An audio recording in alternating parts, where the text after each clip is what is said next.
여러분 안녕하십니까? 새누리TV의 강요엘입니다. 이번 시간에는 창세기 50장 가운데 나타난 예수 그리스도에 대한 모습에 대해서 살펴보도록 하겠습니다. 하나님의 말씀은 계시록 22장 3절과 4절 말씀을 봉독하겠습니다.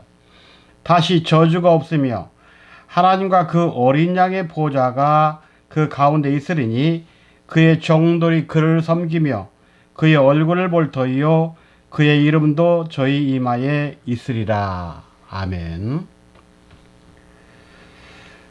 방금 봉독해드린 말씀은 뜻을 위한 눈을 가져야 된다는 말입니다. 세상에 죄악의 밤을 지새우고 새하늘과 새 시대의 광선을 맞이하는 눈, 즉 슬기로운 다섯처녀처럼 신랑을 맞이하는 깨어있는 눈이 떠져야 다시 오시는 주님을 맞이할 수 있다는 것입니다. 그래서 에베소 1장 18절 말씀은 우리의 마음의 눈을 밝히고 그랬고, 시편 145편 15절에는 중생의 눈이 주를 앙망하오니 그랬습니다.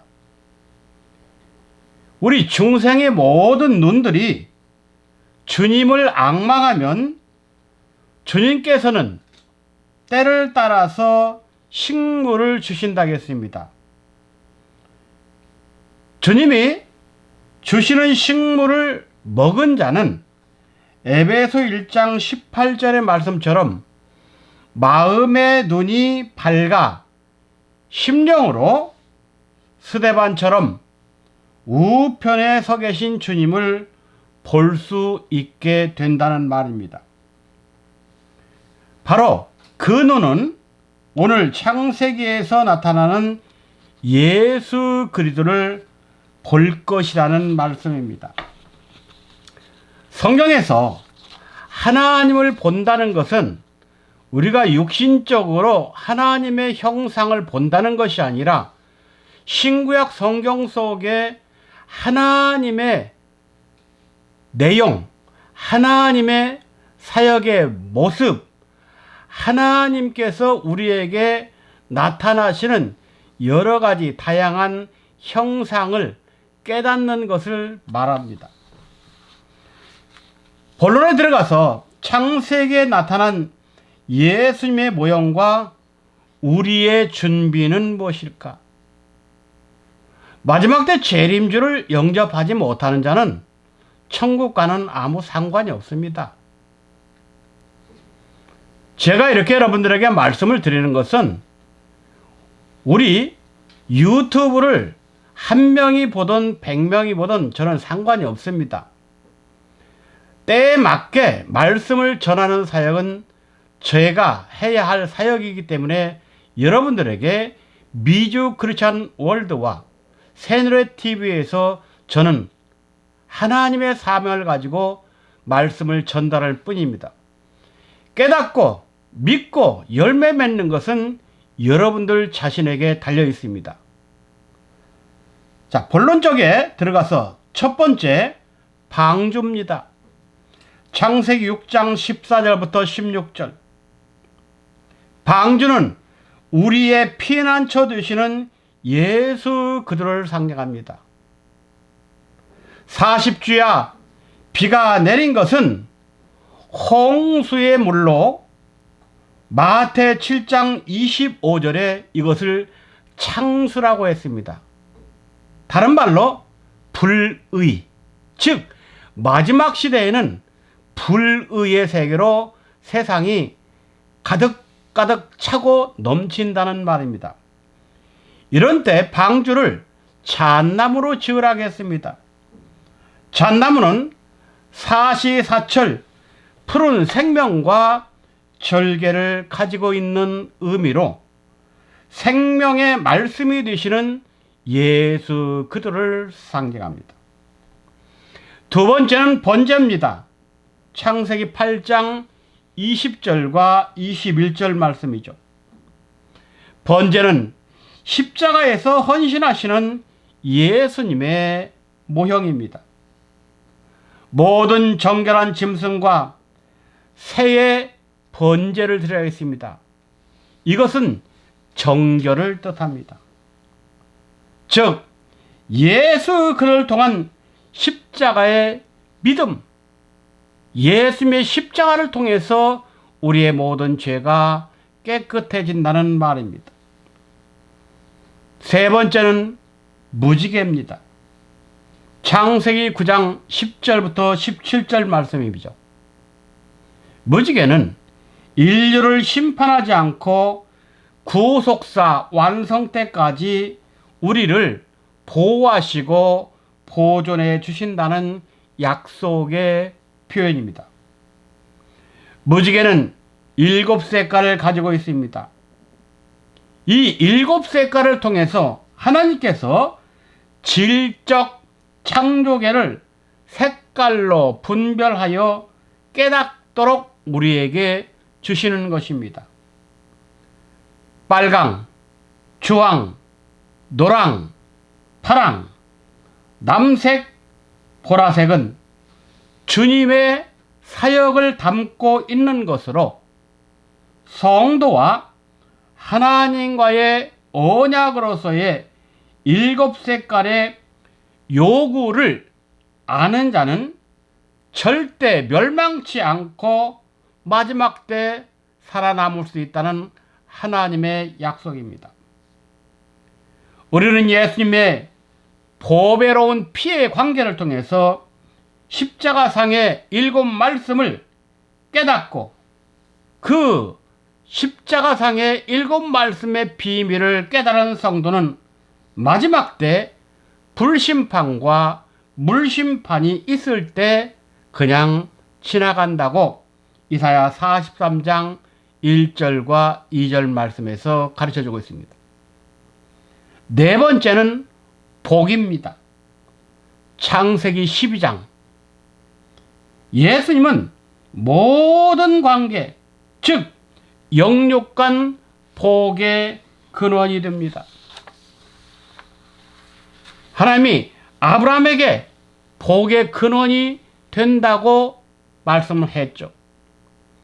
그럼 우리가 복을 받는 비결은 뭐냐? 세 가지를 피해야 됩니다. 첫째는 본토를 떠나야 됩니다.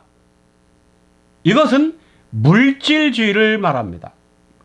두 번째는 친척을 떠나야 됩니다. 이것은 인본주의를 말합니다. 세 번째, 아비집을 떠나야 됩니다. 이것은 세속주의를 말합니다.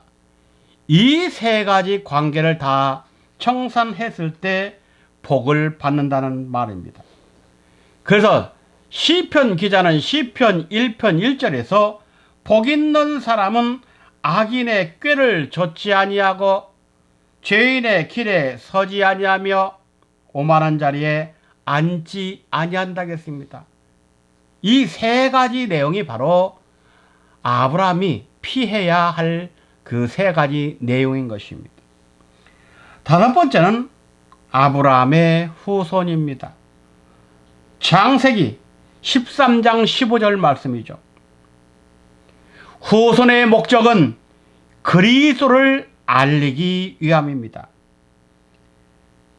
갈라디아 3장 16절에 보면 이 약속은 아브라함과 그 자손에게 하신 것인데 여럿을 가리켜 그 자손들이라 하지 아니하시고 오직 하나를 가리켜 내 자손이라 하셨으니 곧 그리스도라. 그러므로 아브라함의 후손은 이삭인 것은 사실이지만 더 넓게 말해서는 우리를 구원해 주시는 그리스도를 상징합니다. 그리스도는 육적 교훈으로 세상을 가르치는 분이 아니라 성령, 즉 영적 세계를 알리시고 가르쳐서 우리를 하나님의 형상으로 회복시키고 영육간 구원을 시켜주시는 분을 말합니다. 여섯 번째는 멜기세덱입니다. 창세기 14장 8절부터 20절, 히브리 7장 1절부터 17절. 멜기세덱은 죽음이 없는 예수 그리스도를 상징합니다. 예수님은 성령 잉태로 이 땅에 오셨습니다. 멜기세덱은 족보가 없고 어떤 날에 매이지 않는 분이시며 시간과 공간을 초월하시는 무종의 하나님을 상징합니다. 그래서 예수님은 이 땅에서 하나님의 본체를 가지고 계셨던 분으로 영원히 죽지 않는 하나님으로 멜기세덱의 사역자였던 것을 빌립보 2장 5절과 6절 말씀, 하나님의 본체, 하나님의 실체로 오셨다는 그 말씀의 뜻이 여기에 해당됩니다. 일곱 번째는 할례입니다. 창세기 17장 9절부터 14절, 아브라함에게 할례를 행하려 했습니다. 할례는 하나님의 백성이 되는 표식입니다. 할례는 신앙으로 구원을 얻는 표인데 우리들은 예수님을 믿는 것이 오늘날 우리가 할례를 받는 것에 해당됩니다. 이 말씀이 로마서 2장 29절에 있습니다. 그리스도를 통한 할례는 육적 몸을 벗는 세례로서 이것은 육신의 모든 생각은 다 끝내버리고 영적과 관계가 되는 것을 말합니다. 골로새 2장 11절, 그 안에서 너희가 손으로 하지 아니한 할례를 받았으니 곧 육적 몸을 벗는 것이요 그리스도의 할례니라. 로마서 3장 14절에 보면, 로마서 3장 14절, 믿음의 할례는 저주의 악독을 제거한다고 했습니다. 그러므로 남자가 할례를 받는다는 것은 아담으로부터 받은 저주가 다 제거된다는 말입니다. 여덟 번째, 새 천사입니다. 창세기 18장 13절부터 33절. 새 천사는 성부와 성자와 성령, 즉 삼위 하나님을 상징합니다. 아브라함에게 나타난 새 천사, 이 새 천사를 하나님은 새 사람이라고도 표현했습니다. 이 새 천사는 첫째, 전지천사입니다. 창세기 15장 17절 18절. 두 번째 천사는 전능의 천사입니다. 창세기 18장 14절. 세 번째 천사는 심판의 천사입니다. 창세기 18장 20절부터 22절. 이 세 천사가 아브라함에게 찾아오신 것입니다. 바로 삼위일체의 하나님이 아브라함을 방문했다는 말입니다. 왜 천사라고 표현했을까요? 천사는 하나님의 사역을 심부름하는 영물로서 상대방의 신앙에 따라서 그 역사를 달리합니다. 아브라함에게는 사람으로 나타났고 창세기 18장 1절과 2절. 그의 조카 롯에게는 천사로 또 사람으로 나타났다고 두 형태를 말했습니다. 창세기 19장 1절부터 5절. 요한계시록에는 큰 음성으로 외치는 천사로 나타났습니다. 요한계시록 5장 2절과 요한계시록 10장에 나옵니다. 이렇게 천사는 상대방의 신앙에 따라 사람으로 또 천사로 나타난다는 것을 알 수가 있습니다. 마지막으로 9번째 이삭입니다. 창세기 21장, 22장 9절, 25장. 이삭은 순종하시는 예수님에 대한 예표였습니다. 예수님이 이 땅에 오셔서 십자가를 치시기 직전 기도했습니다. 마태 25장 39절. 나의 원대로 마옵시고 아버지의 원대로 하옵소서. 그렇다면 이삭이 순종하는 예수로서의 내용을 몇 가지로 말씀드리면, 첫째, 이삭은 약속의 아들입니다. 창세기 15장 3절부터 4절. 예수님은 우리의 약속자십니다. 여기서 약속은 뭐냐? 언약자라는 말이죠. 하나님의 언약을 통해서 예수님이 이 땅에 오셨습니다. 두 번째, 이삭은 죽도록 순종했습니다. 창세기 22장 9절부터 13절입니다. 예수님의 순종은 아버지의 뜻을 알기 때문에 순종했습니다. 이것은 뭐냐? 순종의 결과는 영생을 이루기 때문입니다. 세 번째, 이삭은 죽었다가 살아남의 형식을 취했습니다. 히브리 10장 9절입니다. 예수님은 부활의 첫 열매입니다. 바로 부활을 의미합니다. 네 번째, 이삭은 대신 수양으로 드려졌습니다. 창세기 22장 13절 말씀이죠. 우리 주 예수님은 세상 죄를 지신 어린 양입니다. 바로 십자가를 상징합니다. 결론적으로 말씀을 드립니다. 신구약 성경은 예수 그리스도 한 분을 알린 책이라고 요한복음 5장 39절에 말씀했습니다. 우리가 성경에서 영적 눈을 뜰 때만이 예수님을 만나고 믿고 영원하게 되는 것입니다.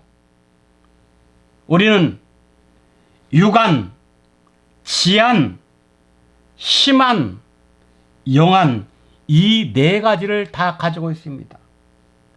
이 네 가지를 다 가지고 신구약 성경을 통해서 하나님의 사역과 하나님의 성호와 하나님의 역사를 깨달을 때 우리는 다시 오시는 주님을 영접할 수 있는 것입니다.